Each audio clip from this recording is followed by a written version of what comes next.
kenne deine Geschichte. Charlie, when you were a kid, is it true that you were actually quite a big fan of King Arthur? I was. There was a period of 2 or 3 years between probably like, well, maybe 2 years between 6 and 7, you know, maybe when I was 8, that I just watched this film over and over again, John Boorman's Excalibur.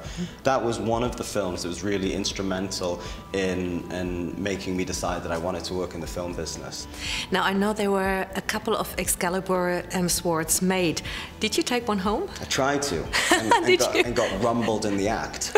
I got caught trying to steal one, which was quite embarrassing. And then the lovely chap, because on a film that's all about a sword, it's just the weird way that the film business works. There was a man whose only job was to look after the swords and repair them if they got broken, and polish them and make them camera ready at all times. And he caught me. He's a lovely old chap, and he caught me stealing his sword. And he goes, "You know what, Charlie? I think you're the best. I would actually let you take that sword. I wouldn't normally do that, but I think you're great, so I would let you take it." He said, "I got to tell you, Guy Ritchie wants to give you a sword. He's actually asked me to get a perfect one ready for you, and he's going to give it to you on wrap." So, like, I didn't say anything, but give me this one back and let Guy give you one. And then Guy never gave it to me. Ich habe nie Macht besessen. Noch hatte ich je den Wunsch, welche zu erlangen.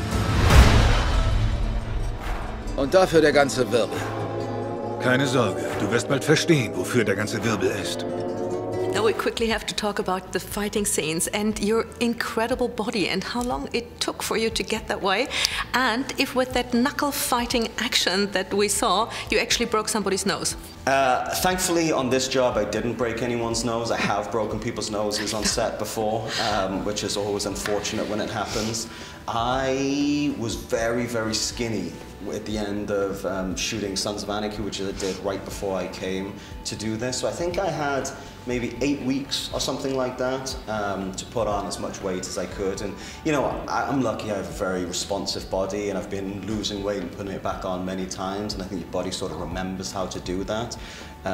But this, I wanted to push it a little bit further and get into even better shape than I'd ever been.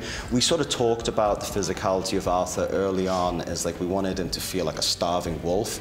So I didn't want to get like swollen up. I wanted to be like really, really strong and ripped, but have very little body fat. So it just required very disciplined diet and lots and lots and lots of push-ups and pull-ups.